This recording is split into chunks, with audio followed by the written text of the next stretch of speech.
6 months after the failed hegemony invasion, President Han Ji-young stood before the largest gathering in galactic history. Representatives from 300 species had come to Earth to witness the birth of a new order. The assembly hall was built in Earth's orbit, a massive structure that could hold beings from worlds with different atmospheres and gravity. Through its transparent walls, the blue planet turned slowly below them, a reminder of where this new age had begun. President Han was a small woman with kind eyes and an iron will. She had united Earth's nations 25 years ago when the alien threat was first discovered. Now she would try to unite the galaxy itself. "Friends from across the stars," she began, her words translated into hundreds of languages simultaneously. "We gather today not as conquerors and conquered, but as neighbors in a dangerous universe." The alien representatives listened nervously. Many still remembered the power they had seen displayed at Earth. They had come here not from friendship, but from fear of what humans might do if ignored. "I know many of you are afraid of us, President," Han continued. "You have seen our weapons, you have witnessed our technology. You wonder what we plan to do with such power." She gestured toward the Earth spinning below them. "Look at our world. See how green it is, how full of life. We could have built a fortress world, covered in weapons and walls. Instead, we chose to keep it beautiful. That should tell you something about our intentions." In the audience, former War Marshal Crexton nodded slowly. His own people had begun to understand this about humans. They were the most dangerous species in the galaxy, but they used their danger to protect rather than destroy. Admiral Lee Deho, now Supreme Commander of the Galactic Defense Force, sat in the front row wearing a simple uniform without medals or decorations. His presence alone was enough to remind everyone of humanity's military power. "We did not seek the position of leadership," President Han said. "We would have been content to remain in our solar system, exploring and growing at our own pace. But circumstances have forced us to take a more active role." She activated a holographic display that showed the entire galaxy. Red markers indicated the locations of recent attacks by unknown forces. Over the past year, 17 colonies in the Outer Rim have been destroyed. Not conquered, destroyed completely. Every living thing killed, every structure reduced to ash. "We have tried to make contact with whoever is responsible. They do not respond to our messages." The alien representatives shifted uneasily. They had all heard rumors about these attacks, but seeing them mapped out was frightening. The pattern was clear. Something was systematically destroying civilized worlds. "Our deep space monitoring stations have detected massive ships moving between the galaxies. Ships larger than anything we have ever built using technology we do not recognize. They are heading toward the core worlds, and they will arrive within 2 years. A hegemony counselor stood up to speak. "President Han, if these invaders are so powerful, what hope do we have of stopping them? Alone? Very little. Together? We might have a chance." President Han changed the display to show military projections. Human analysts had been working for months to calculate what kind of force would be needed to defend the galaxy. "Based on our observations, we estimate the enemy force at over 50,000 ships. Each one appears to be the size of a small moon. Our current combined fleets could not hope to match such numbers." "Then we are doomed," whispered a delegate from the peaceful Andorian collective. "Not necessarily," President Han replied. "Humans have spent the last 6 months sharing our technology with species that have proven trustworthy. The results are encouraging." The display showed new ships being built in shipyards across the galaxy. They were hybrids of human and alien technology, faster and more powerful than anything that had existed before. Captain Cho Hyunwoo, now Director of Galactic Engineering, had been working with alien scientists to create these vessels. The cooperation had been remarkable once the aliens overcame their fear and pride. "The hegemony warriors bring tactical expertise," he reported to the assembly. "The Andorian collective contributes advanced sensors and communication systems. The crystal builders provide material science that even we had not imagined. Working together," President Han added, "we have created ships that are individually more powerful than the human vessels that impressed you so much 6 months ago." Former Speaker Vextar, now serving as Earth's liaison to the former Galactic Council, stood to address his former colleagues. "I spent years fearing and hating humanity," he admitted. "I believed they were primitive warmongers who would destroy our peaceful civilization. I was wrong about their intentions, but I was right about their nature." He paused to let his words sink in. "Humans are warmongers, but they make war against those who threaten the innocent. They are destroyers, but they destroy only evil. They are conquerors, but they conquer hearts and minds, not worlds and peoples." Dr. Kim Na-young, now Earth's chief science advisor, presented the latest intelligence about the approaching threat. Her research had revealed disturbing truths about the enemy. "We call them the Devourers," she explained, "because they seem to consume everything they encounter. Our probes have detected the remnants of at least 12 galaxies that have been completely stripped of life." "What do they want?" asked a delegate. "As far as we can determine, they want everything. Every planet, every moon, every asteroid. They break down matter at the atomic level and use it to build more ships, more weapons, more soldiers." "Soldiers?" "The few survivors we have found describe creatures that appear to be artificially created for warfare. They do not negotiate. They do not communicate. They do not show mercy. They exist only to consume and expand." The assembly fell silent as they absorbed this information. They were facing an enemy that made the old conflicts between galactic species seem like children's games. President Han stepped forward again. "This is why we need unity. Not because humans demand it, but because survival requires it." She activated one final display, showing the proposed structure of the new Galactic Federation. Each species will maintain sovereignty over their homeworlds and colonies. Each will contribute what they can to the common defense, and each will have a voice in decisions that affect all of us. "What about leadership?" asked a delegate. "Who will command this federation?" "The species that have proven most capable will take on the greatest responsibilities," President Han replied diplomatically. "But every member will have representation and rights." It was a polite way of saying that humans would lead, but other species would not be treated as servants or subjects. Colonel Jiang Minjie, now General of Marine Forces, had been training alien soldiers for months. He was amazed by how quickly they learned when properly motivated. "Fear is a great teacher," he told his staff officers. "These beings spent centuries fighting ceremonial battles with rules and honor. Now they face enemies who follow no rules, except survival of the strongest." "How are they adapting?" asked his second-in-command. "Better than expected. The hegemony warriors are natural fighters. They just needed to learn human tactics. The Andorians are excellent strategists once they accept that war is sometimes necessary. Even the peaceful species are finding ways to contribute." The vote on the Galactic Federation was not even close. Every species except 3 voted to join immediately. The 3 holdouts requested time to consult with their home governments, but everyone knew they would eventually agree. They had no choice. The alternative was facing the Devourers alone, and everyone had seen what happened to species who tried that. Admiral Daeho stood to address the assembly as the vote concluded. "The Federation Defense Force will begin operations immediately. We have 18 months to prepare for the enemy's arrival. It will not be easy, but it is possible." "What do you need from us?" asked War Marshal Crexton. "Everything," Daeho replied honestly. "Every ship, every soldier, every scientist. Every world will contribute according to its abilities. There can be no neutrality in this war." Dr. Lim Ji-wan, now Director of Alien Relations, had been working to build trust between the species. She had learned that cooperation required more than just shared danger. "The key," she explained to her staff, "is showing them that we respect their contributions. Humans may have the best technology and the strongest military, but we still need what they can offer." "Such as?" "The hegemony understands honor and courage. The Andorians are natural diplomats and organizers. The crystal builders create art that inspires hope.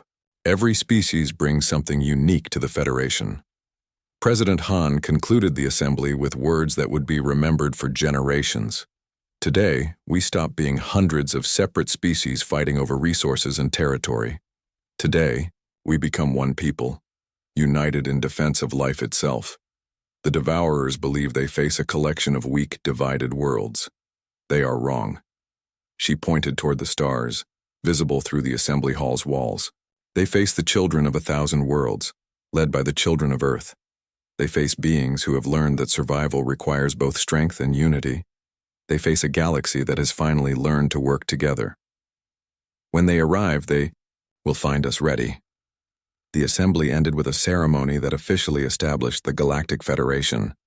Representatives signed agreements in their own languages, using everything from electronic 2 weeks after Ambassador Song's visit to Nexus Prime. The most aggressive species in the galaxy made their decision. The hegemony had ruled through fear and violence for 3,000 years. They would not bow to upstart humans who had barely learned to leave their home planet. War Marshal Crexton stood on the bridge of his flagship, the Deathbringer. Around him, the largest invasion fleet in galactic history prepared to jump to Earth's solar system. 5,000 warships carrying weapons that could sterilize entire worlds. Today we teach these humans their place, he announced to his fleet commanders. They think their one ship makes them powerful. We will show them what real power looks like. The hegemony had spent 2 weeks preparing for this battle. They had gathered ships from every corner of their empire. They had loaded their vessels with weapons designed to crack planets. They had planned for total victory. What they had not planned for was what they found when they arrived at Earth. The human solar system looked like a fortress built by gods. The moon was surrounded by massive orbital platforms, each one bristling with weapons that made hegemony battleships look like toys. Mars had been converted into a shipyard with hundreds of human vessels docked at construction facilities that stretched across the planet's entire surface. But most shocking of all was Earth itself. The blue planet was protected by a sphere of energy that shimmered with power beyond imagination. Floating in space around the sphere were defense stations the size of cities, their weapons already turning to track the incoming alien fleet. What is this? Crexton whispered, staring at his tactical displays. His science officer was frantically trying to analyze what they were seeing. War Marshal, the energy readings are off the scale. That defensive sphere around Earth contains more power than our entire fleet combined. Impossible. No single planet could generate that much energy. Sir, I am detecting fusion reactions inside the planet itself. The humans have turned their world's core into a massive reactor. Fleet Admiral Ryu Seokun sat in his command center buried deep beneath the Pacific Ocean. He had been expecting this attack for days. Human intelligence networks had been tracking hegemony fleet movements since they left their home territory. Admiral, reported his tactical officer, 5,000 alien ships have entered the outer system. They are moving toward Earth in attack formation. Any attempt at communication? No, sir. They are jamming all frequencies and have their weapons powered up. I think they mean to attack without warning. Admiral Ryu nodded calmly. He was an old man with gray hair and steady hands. He had fought in every major conflict on Earth for 30 years. This would be his greatest battle. Activate the planetary defense grid. Send word to the fleet. All ships are free to engage the enemy. Yes, sir. Should we warn them to surrender first? They had their chance for peace. They chose war instead. In space around Earth, humanity's true military power revealed itself. What the hegemony thought was a single ship at Nexus Prime was actually the tip of an iceberg. Earth's real fleet contained over 3,000 vessels, each one more advanced than anything the galaxy had ever seen. Captain Lee Daeho, now promoted to Fleet Admiral, commanded the defense from his new flagship, the Unstoppable. It was twice the size of the Indomitable and carried weapons that could destroy stars. Admiral, reported his communications officer, the alien fleet is demanding our surrender. They say they will show mercy if we submit immediately. Daeho smiled grimly. Send them our reply. The message was short and direct. You came to our home to destroy us. Now you will learn why that was a mistake. War Marshal Crexton received the human response and snarled with rage. Arrogant primitives, begin the attack.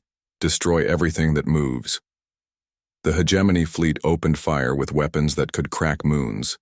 Thousands of energy beams and missiles streaked toward Earth, enough firepower to destroy most civilizations.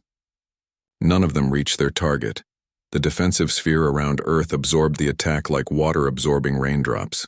The energy weapons simply vanished when they hit the barrier.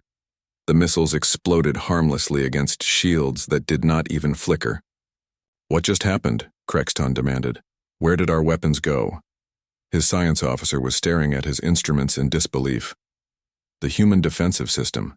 It is not just blocking our weapons, it is absorbing them, converting them into pure energy and adding them to the barrier's power." "You mean our attack made them stronger?" "Yes, sir. Every shot we fired has increased their defensive capability." Captain Cho Hyun-woo, now chief engineer of Earth's defenses, monitored the battle from his station on Luna Base. He was responsible for the planetary shield system, and he was very proud of his work. "Beautiful," he murmured as he watched the alien weapons feed power into his generators. "They are making this too easy." His assistant looked confused. "Chief, should we not be fighting back?" "Why?" "They are doing all the work for us. Every shot they fire makes our defenses stronger. Let them waste their ammunition." The human fleet had not even started fighting yet. They hung in space like patient predators, watching the aliens exhaust themselves against Earth's shields. War Marshal Crexton realized his mistake too late. The humans had turned defense into a weapon. Every attack made them more powerful. His fleet was feeding their enemy the energy needed to destroy them. "Cease fire," he ordered. "All ships, stop shooting." But it was too late. The moment his fleet stopped attacking, the humans began their counterattack.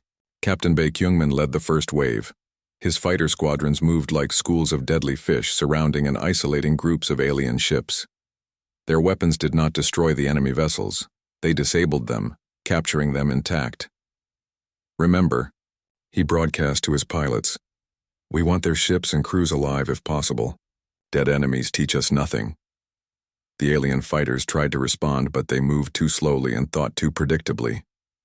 Within minutes, the entire hegemony fighter screen was floating helplessly in space. Admiral Daiho watched the battle unfold and felt no satisfaction. The aliens had forced this fight, but there was no glory in defeating an enemy so completely outmatched. "Admiral," reported his tactical officer, "the alien capital ships are trying to retreat." "Let them go," Daiho ordered. "But disable their engines first. I want them to drift home slowly, thinking about what they have learned." Human cruisers swept through the alien fleet like surgeons, precisely targeting engine systems without damaging life support. One by one, the mighty hegemony warships found themselves stranded in space, powerless, but alive. War Marshal Crexton watched his fleet being methodically destroyed and felt his confidence crumble. In 30 years of warfare, he had never seen anything like this. The humans fought with impossible precision, overwhelming technology, and something else that terrified him. They fought with mercy. Every alien ship was disabled rather than destroyed. Every crew was left alive rather than killed. The humans were demonstrating that they could have committed genocide, but chose not to.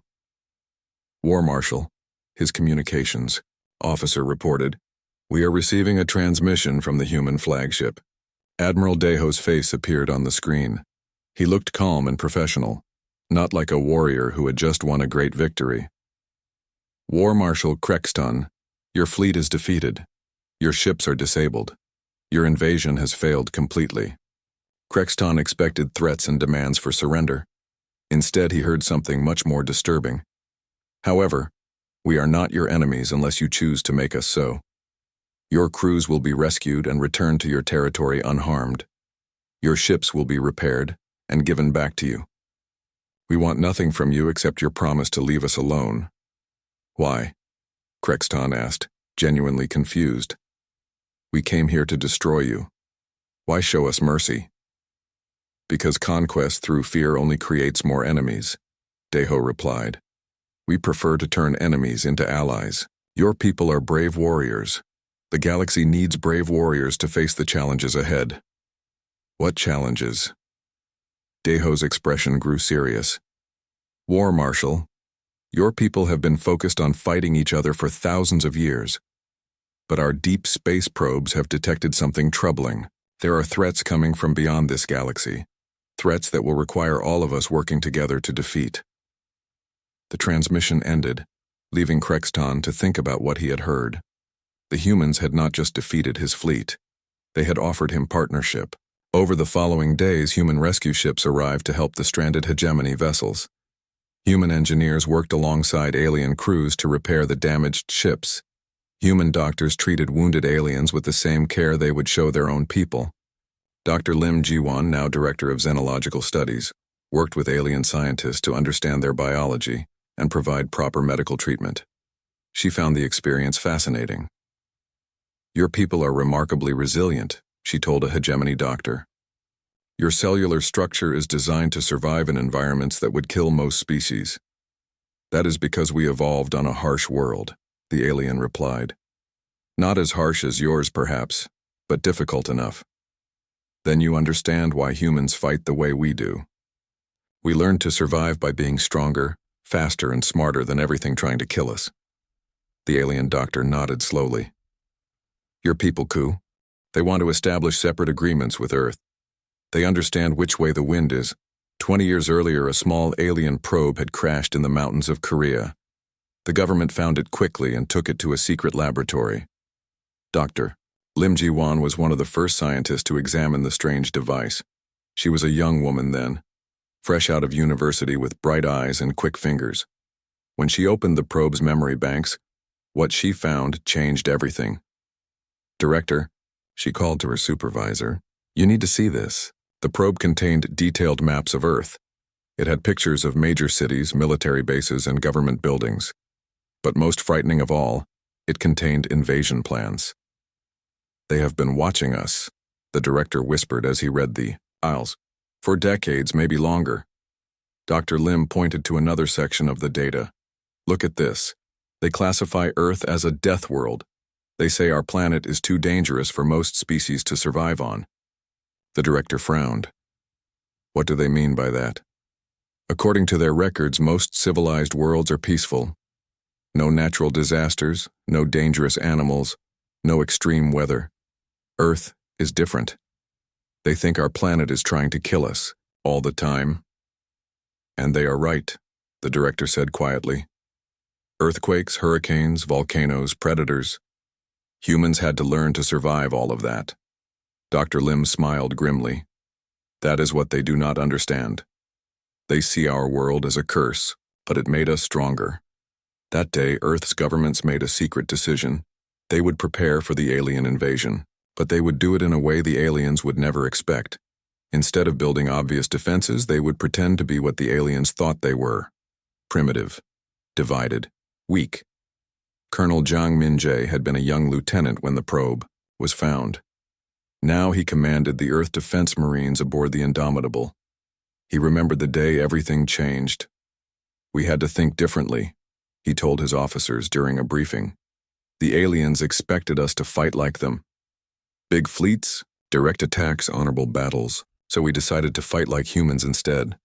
His second-in-command, Major Song Gi-won, nodded. "Every war on Earth taught us something new. Every conflict made us better at surviving." "Exactly," Colonel Jiang agreed. "While the aliens were watching our surface wars, we were building weapons in space. While they thought we were fighting each other, we were actually learning to work together."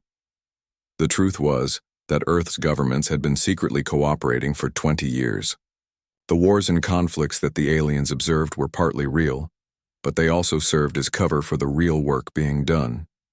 Humanity had turned the entire solar system into a fortress. The moon was hollow now, filled with weapons that could crack planets in half. Mars had become a shipyard where Earth's impossible fleet was built. The asteroid belt was a maze of hidden bases and automated defenses. Captain Bae Kyungmin commanded the Indomitable's fighter squadron. His ships were small compared to the Battleship, but they were faster and more advanced than anything the galaxy had ever seen. "Captain Daeho," he reported over the communicator. "The alien fighters are launching. Should we respond?" Captain Daeho watched his tactical display. Hundreds of small alien ships were streaming away from the larger vessels, forming attack formations around the Indomitable. "Yes, Captain Bae, show them what human fighters can do. But remember, We are here to frighten them, not destroy them. Yet. Understood, sir. All pilots launch when ready. The Indomitable's launch bays opened, and 48 human fighters shot out into space. They moved like living things, twisting, and turning in ways that made the alien pilots dizzy just watching them. Captain Bay's fighter led the formation. His ship was a work of art, all smooth curves and hidden weapons. It could accelerate faster than most alien ships could even turn. Alien fighters, he broadcast on an open channel, you are entering a combat zone. Withdraw immediately or we will defend ourselves. The alien squadron leader, a proud warrior from the hegemony, laughed at the warning. His people had been fighting in space for 1,000 years. These humans were newcomers who did not understand real combat. Human pilot, he replied, you are outnumbered 8-1. Surrender now, and we will make your death quick. Captain, Bay sighed. I tried to warn you. The battle that followed was not really a battle at all. It was a lesson in what happened when primitive warriors met advanced technology guided by superior tactics. The alien fighters moved in straight lines, firing energy beams that traveled slowly through space. The human fighters danced around them like leaves in the wind, their weapons striking with impossible accuracy. Within 10 minutes, every alien fighter was disabled. Not destroyed. The humans had been careful about that. They used weapons that shut down engines and electronics without killing the pilots inside. The alien squadron leader found himself floating helplessly in space, his ship completely dead. Around him, his entire force was in the same situation. How? He whispered into his radio. How did you defeat us so easily? Captain Bay's voice came back, calm and professional. You fight like you live on a peaceful world. You attack in straight lines because you never learned to dodge real predators. You fire slowly because you never had to hit something that was trying to kill you. He paused to let the alien think about that. Humans learned to fight on a world where everything wanted to eat us. We learned to move fast because slow humans died young. We learned to think quickly because hesitation meant death. You cannot beat us at something we have been doing for 1,000,000 years. On the Indomitable's bridge, Dr. Kim Na-young was analyzing the alien technology from the disabled fighters. Captain, their computers are incredibly advanced, but their weapons are designed for fighting other civilized species. What do you mean? Commander Taman asked. They built their weapons to be fair, Dr. Kim explained. Energy beams that give the target time to dodge, shields that protect but do not harm. They fight with honor because they assume their enemies will do the same. Captain Daiho understood immediately. But humans do not fight fair. We fight to win. Exactly. Look at our weapons. Missiles that think for themselves, energy beams that move at light speed, shields that can reflect attacks back at enemies. We designed everything to be as deadly as possible. Commander Taman looked at the tactical display showing the disabled alien fighters. They never had a chance, did they? No, Captain Daiho said quietly. And that is what we need the galaxy to understand. This is not about being cruel. This is about survival.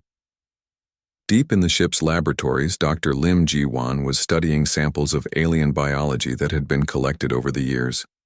She had made discoveries that would shock the galaxy if they knew.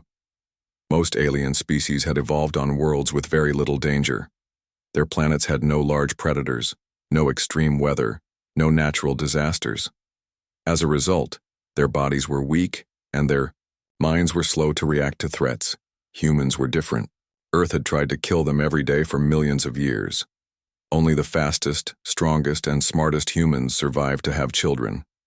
Over time, this had created a species that was built for war. Human reflexes were 10 times faster than the average alien. Human muscles were 3 times stronger. Human brains were designed to spot threats and react instantly. But the most important difference was psychological. Aliens from peaceful worlds could not imagine the level of violence that humans considered normal. A human child's video games would give most aliens nightmares. We are not evil, Dr. Lim wrote in her private notes. We are just the product of a world that taught us to be survivors. Every pleasant alien world created creatures who expect the universe to be kind. Earth-created creatures who know the universe is trying to kill them. On the bridge, Captain Daho received a priority message from Earth. Admiral Park Minho's face appeared on the main screen. Captain, how is the situation there? Under control, Admiral. The aliens are beginning to understand what they are dealing with. Good. I have new orders for you. Intelligence reports that several alien species are planning to unite against us. They think they can overwhelm Earth with numbers. Captain Daho smiled coldly. What would you like me to show them? Let them see our real fleet. It is time for them to know that the Indomitable is not alone. Understood, sir. How many ships should I reveal? Admiral Park thought for a moment. All of them. Let the galaxy see what humans can build when we work together. The transmission ended and Captain Daho turned to his crew. Lieutenant Kang, send a signal to the fleet. Tell them to drop their stealth systems. All ships, sir? Every one of them. Across the solar system, humanity's true fleet revealed itself. 127 battleships, each as large and advanced as the Indomitable. 300 cruisers designed for speed and long-range strikes. Over 1,000 smaller ships built for specific tasks. But the most shocking sight was Earth itself. The planet was surrounded by a network of defense stations, each one capable of destroying a moon. The space around Earth looked like a wall of metal and weapons. On Nexus Prime, every alien scientist and military officer stared at their screens in horror. The humans had not built one impossible ship. They had built an entire impossible fleet. Dr. Veltar calculated the numbers and felt sick. It would take our entire galaxy working together for 1,000 years to build half of what the humans have created. His ass. 3 days after the Indomitable revealed Earth's true power, a small diplomatic ship approached Nexus Prime. It was sleek and silver, much smaller than the battleship, but clearly built with the same impossible technology. Ambassador Song Yun-hai sat in her private cabin, reviewing her notes one final time. She was an elegant woman with sharp eyes and a calm voice. For 15 years, she had been Earth's best negotiator, settling disputes between nations and corporations. Now she would try to prevent a galactic war. Ambassador, her aide said through the intercom, we will dock in 10 minutes. Thank you. Is our security team ready? Security Chief Oh Sung-ho answered from the next room. Yes, ma'am. 12 Marines, all in full armor. The aliens will not be expecting that. Song Yun-hai smiled slightly. Everything about this mission was designed to send a message.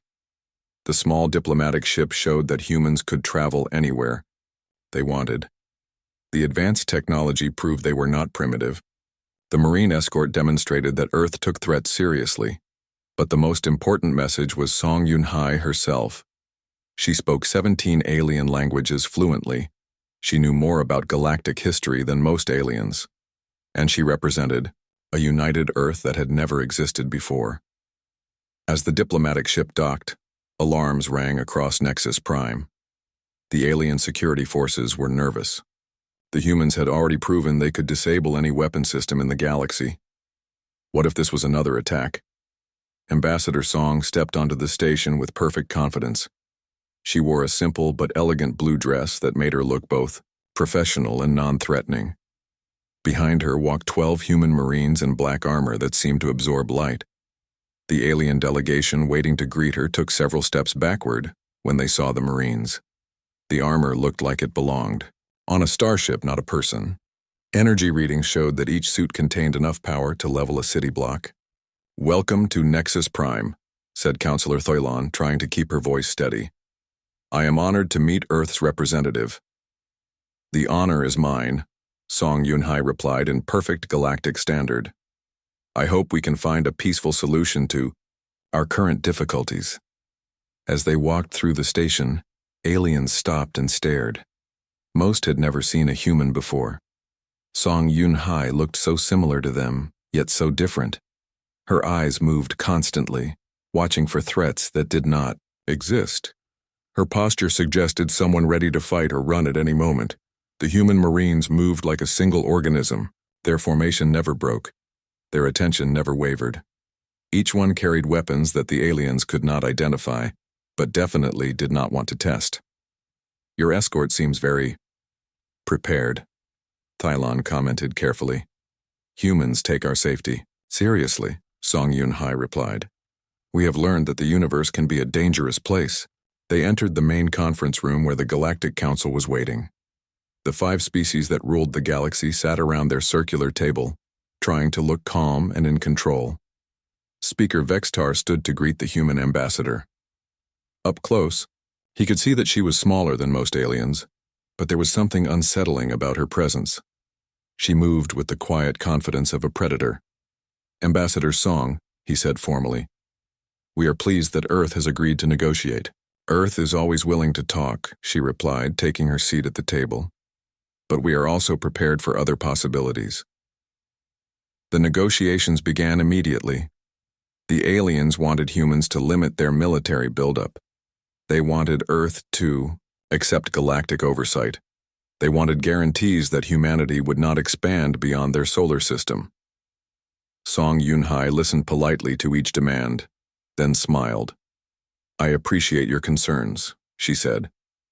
But I think there may be some misunderstandings about Earth's position. She activated a small device that projected a holographic display above the table. It showed the current state of human expansion in space. The aliens stared in shock. The display showed 12 star systems, all under human control. Each system contained multiple colonies, industrial stations, and defensive platforms. This is impossible, Vextar whispered. Our scouts report that humans have never left their home system. Your scouts were looking in the wrong places, Song Yun-hai explained calmly. We have been expanding for 20 years. We simply did not advertise our activities. The holographic display shifted to show the colonies themselves. Green worlds where humans lived in vast cities. Mining operations that stripped entire asteroids. Shipyards that produced warships at an incredible rate. How many colonies do you have? Asked the bird-like counselor, his voice trembling. Currently, 47 worlds with permanent populations, 312 research stations, over 1,000 mining and industrial facilities. The numbers hit the aliens like physical blows. In 20 years, humanity had built an empire that rivaled civilizations thousands of years older. Your terraforming technology, Dr. Veltar said over the intercom from his laboratory. How do you transform dead worlds so quickly? Song Yun-hai's smile became slightly predatory. We do not terraform worlds, Doctor. We adapt worlds to support human life. The difference is important. She changed the holographic display to show the process. Instead of slowly changing a planet's atmosphere over centuries, humans used controlled nuclear explosions to jumpstart geological processes. They released engineered bacteria that could survive in any environment. They built fusion reactors that could melt polar ice caps in months instead of millennia. You weaponize terraforming? Thylon asked in horror.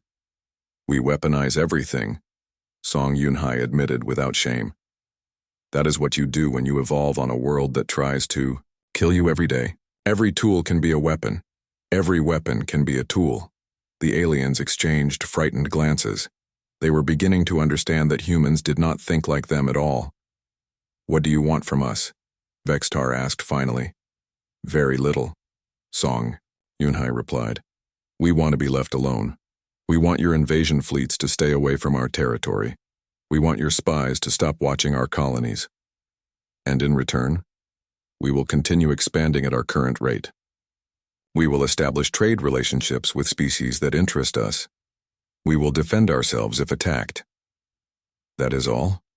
Song Yun-hai leaned forward slightly. Speaker Vextar, I think you misunderstand our position. We are not here to ask for permission. We are here to inform you of facts. She stood up and walked to the large window that showed the Indomitable still hanging in orbit above them. Earth has the most powerful military in the galaxy. We have the most advanced technology. We have the fastest expansion rate and the strongest industrial base. We are not asking to be treated as equals. We are explaining why you will treat us as superiors. The room fell silent. The aliens had expected to negotiate with primitives who would be grateful for any scraps of respect. Instead, they were facing a species that had already conquered a dozen star systems and was calmly explaining why resistance was futile. "You threaten us?" Vextar asked, his voice shaking with rage. "I inform you," Song Yunhai corrected. "Threats imply that you have a choice in the matter." She returned to her seat and activated another hologram. This one showed military projections. What would happen if the galaxy tried to fight Earth? Our war computers have analyzed every possible conflict scenario.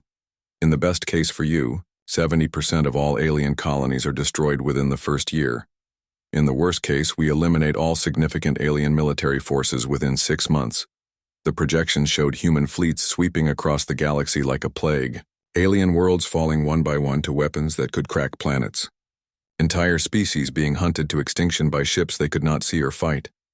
"This is genocide," Thylon whispered. "This is mathematics," Song Yunhai replied. "We do not want to fight you, but if you force us to choose between your survival and ours, the choice is already made."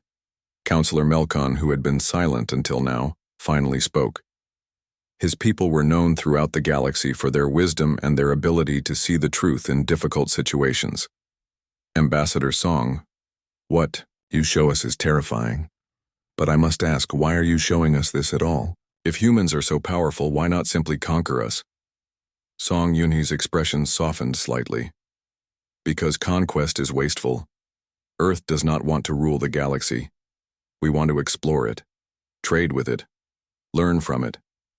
But we will not be conquered, enslaved, or controlled. She gestured toward the Indomitable outside.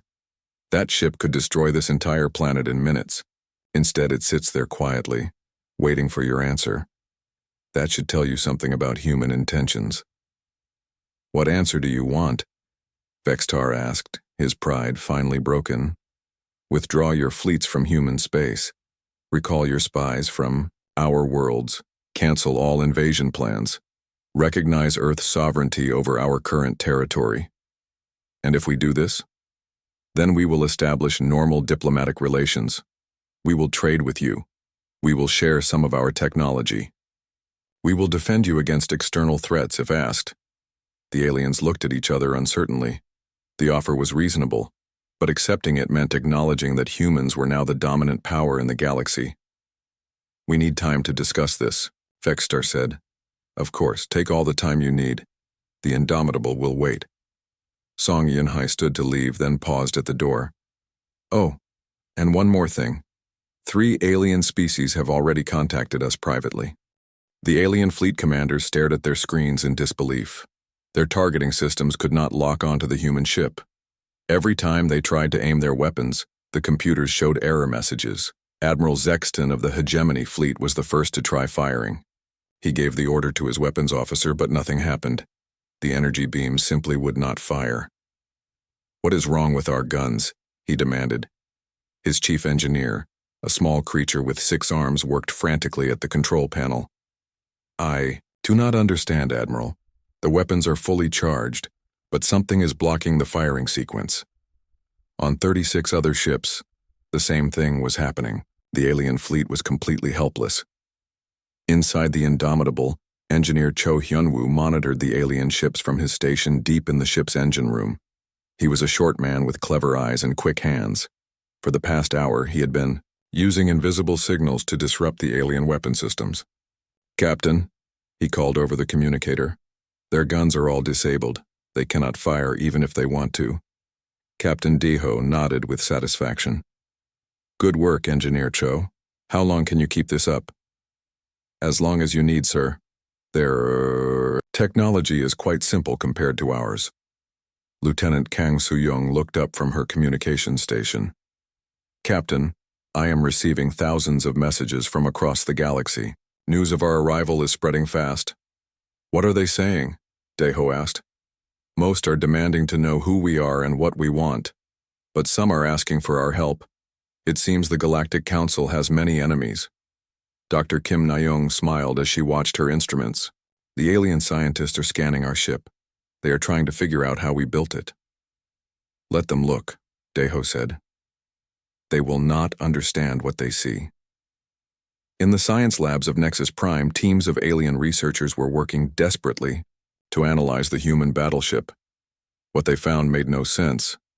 Dr. Veltar, the planet's chief scientist, stared at his readings in horror. "This is impossible," he muttered. "The hull of that ship is made from compressed neutron star material." His assistant, a young creature with large eyes, looked confused. "But, sir, neutron star material cannot be worked with. It is too dense, too dangerous. No species has ever been able to shape it." "I know what I am reading," Dr. Veltar snapped. "Somehow the humans have done the impossible. They have taken the densest matter in the universe and built a spaceship from it." The readings showed other impossible things. The human ship's artificial gravity was stronger and more stable than anything the galaxy had ever seen. Their engines produced more power than a small star. Their computers processed information faster than the best alien systems. "How long would it take our civilization to build something like this?" the assistant asked. Dr. Veltar did the calculations and felt sick. 10,000 years, maybe more. And that assumes we could figure out how they did it. Back on the Indomitable, Captain Deho was ready to address the galaxy. He had waited long enough for the aliens to understand what they were facing. "Lieutenant Kang, open channels to every world that is listening. I want everyone to hear this." "Yes, sir. You are broadcasting to the entire galaxy now." Deho stood straight and began to speak. His words were automatically translated into 50,000 different alien languages. "People of the galaxy, I am Captain Lee Deho of Earth. For many years, your leaders have watched my world. They have sent spies to study us. They have made plans to invade us. They call us primitive and violent. On 1,000,000 worlds, alien citizens stopped what they were doing to listen. But we are not what you think we are. Earth is not a weak world waiting to be conquered. We are the children of a planet that tried to kill us every day. We learned to survive where other species would die. We learned to fight when fighting was the only choice." In the council chambers, Vextar felt his confidence cracking. The human's words carried weight and truth. "We did not want this confrontation," Deho continued. "We would have been happy to live in peace. But you forced our hand. You made plans to destroy our freedom. So we built this ship to show you what humans can do when we put our minds to it." Commander Taman reported quietly. "Captain, more alien fleets are arriving. We now have over 200 ships surrounding us." "How many of them can actually fire their weapons?" Deho asked. Engineer Cho's voice came over the speaker. "None, sir. I have disabled them all. They are just floating in space." Captain Deho smiled and continued his broadcast. "Your weapons cannot hurt us. Your sensors could not see us coming. Your technology, which you thought was so advanced, is like children's toys compared to what we have built." On the planet below, panic was spreading. Citizens ran through the streets afraid that the human ship might attack at any moment. But the Indomitable just hung in space, making no aggressive moves. Dr. Veltar was still studying the human ship when he made another shocking discovery. "The energy signature is all wrong," he told his assistant. "This ship is not running at full power." "What do you mean?" "I mean the readings we are seeing are from a ship that is barely using any energy. Its weapons are not even turned on. Its engines are running at minimum power. If this ship wanted to attack us, we would already be dead." The assistant's eyes grew wide with fear. "You mean this is just a warning?" "Exactly. The humans are showing us mercy." In the council chambers, the other members were arguing loudly. Some wanted to surrender immediately. Others demanded that they call for more ships from across the galaxy. Vextar listened to them with growing despair.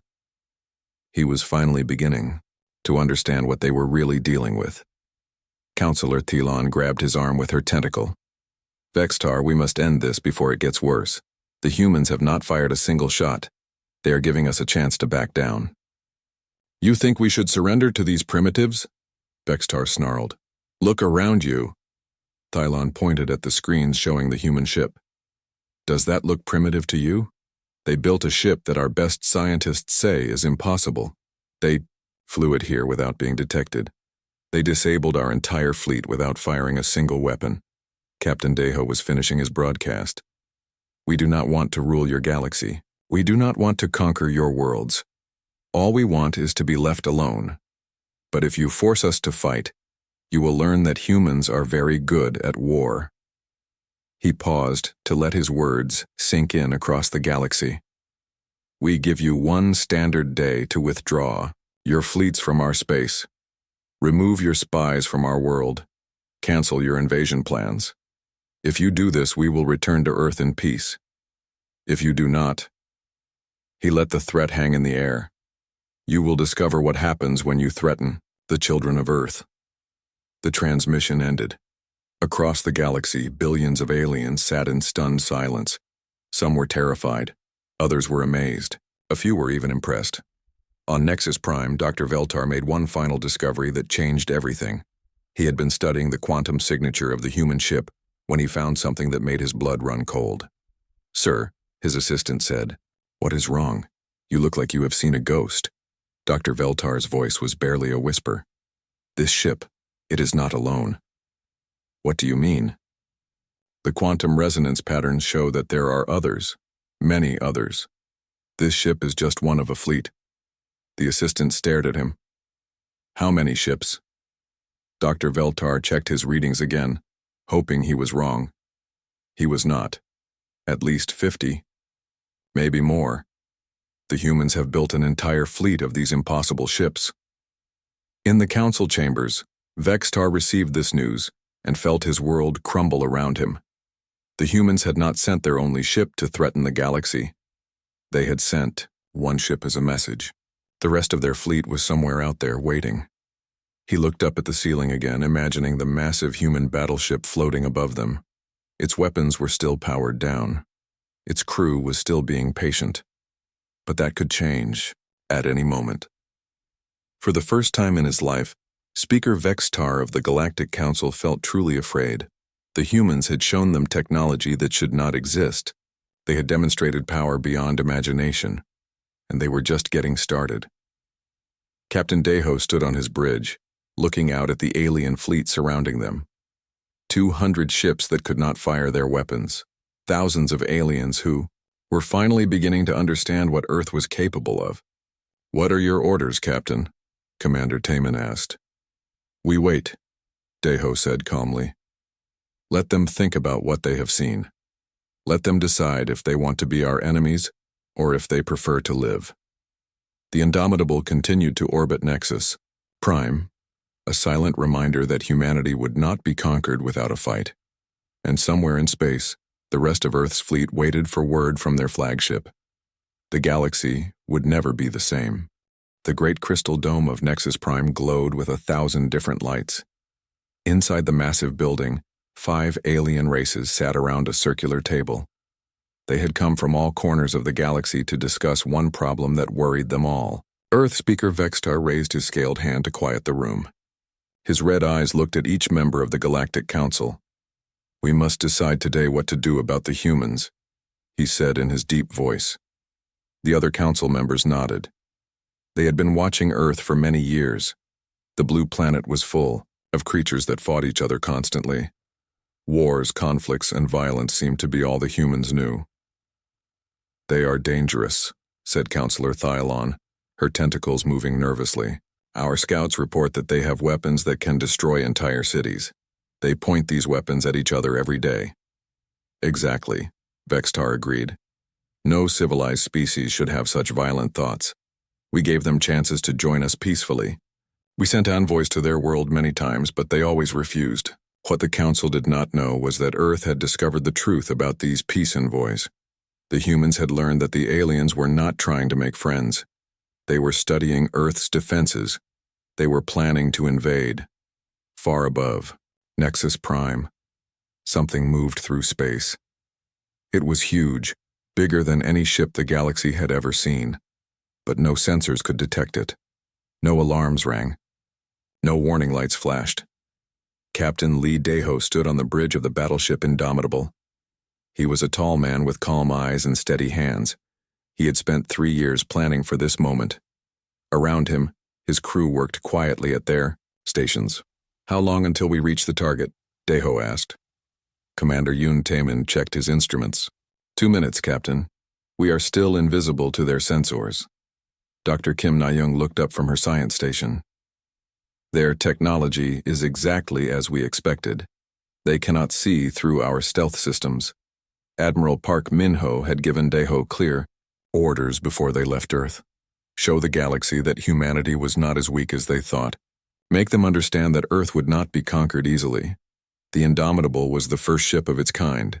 Earth's greatest minds had worked together to build it.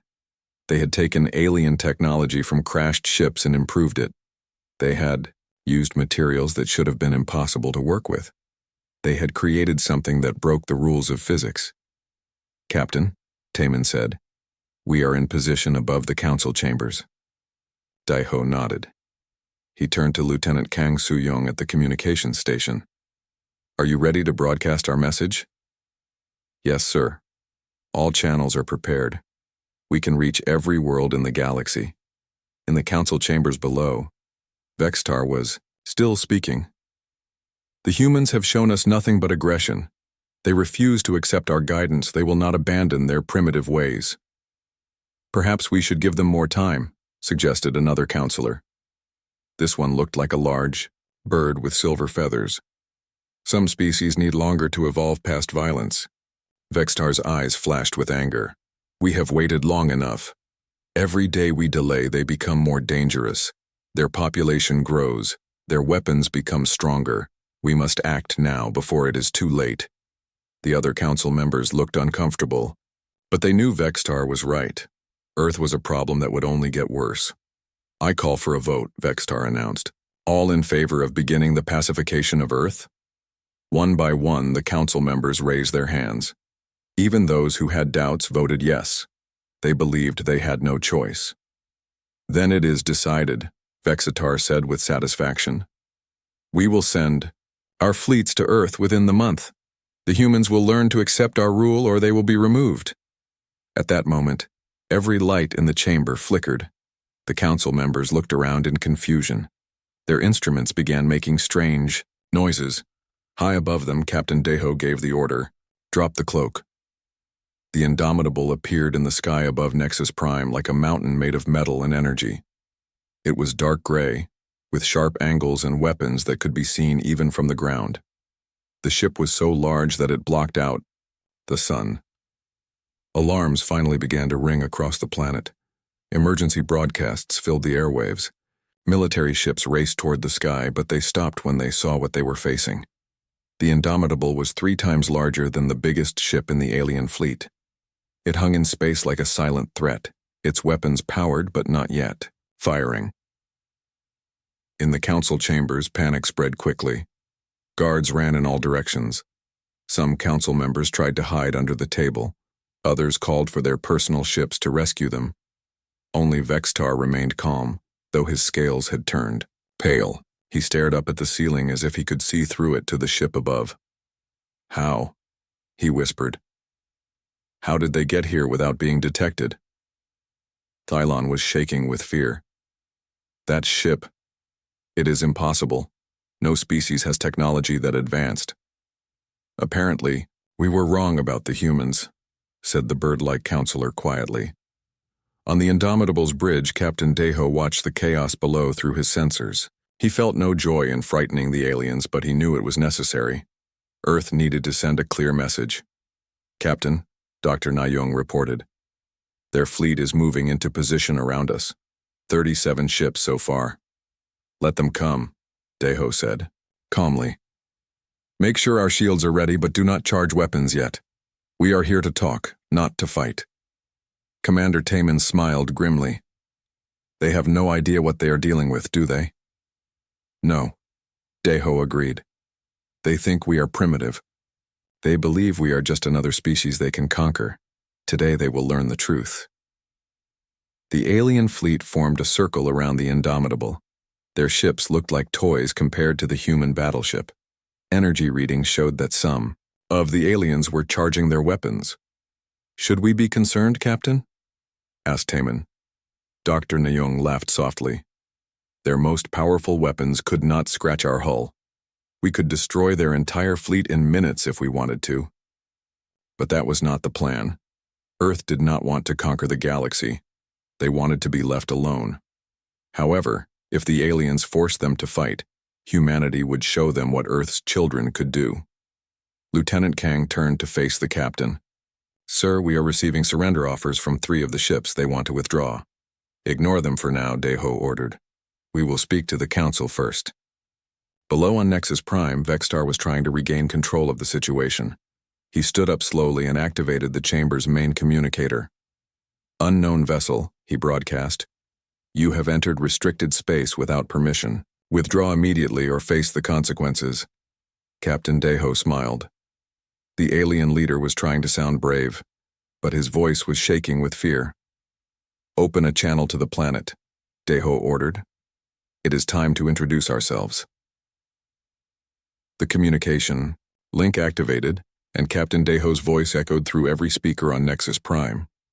It also reached every world in the galaxy that was listening to the emergency broadcasts. "Greetings, Galactic Council. I am Captain Lee Daho of the Earth Battleship Indomitable. We know about your plans to invade our world. We know about your spies and your so-called peace envoys. We have come to give you a simple message." The captain's voice was calm and clear, but there was steel underneath the polite words. "Leave Earth alone. Do not send ships to our system. Do not threaten our people. If you do, you will discover that humans are not as weak as you believe." In the council chambers, Vextar felt a chill run down his spine. The humans spoke their language perfectly. More than that, the ship's computers had somehow translated his words into every known language in the galaxy. The Indomitable hung in space above them, silent and threatening. It had appeared from nowhere, invisible to their best sensors. Now, it waited for their answer. Captain Daho looked out at the stars and thought of Earth, his homeworld spinning peacefully in space. The humans had never wanted this confrontation, but if the galaxy insisted on making Earth an enemy, they would learn what humanity was truly capable of. The time for hiding was over.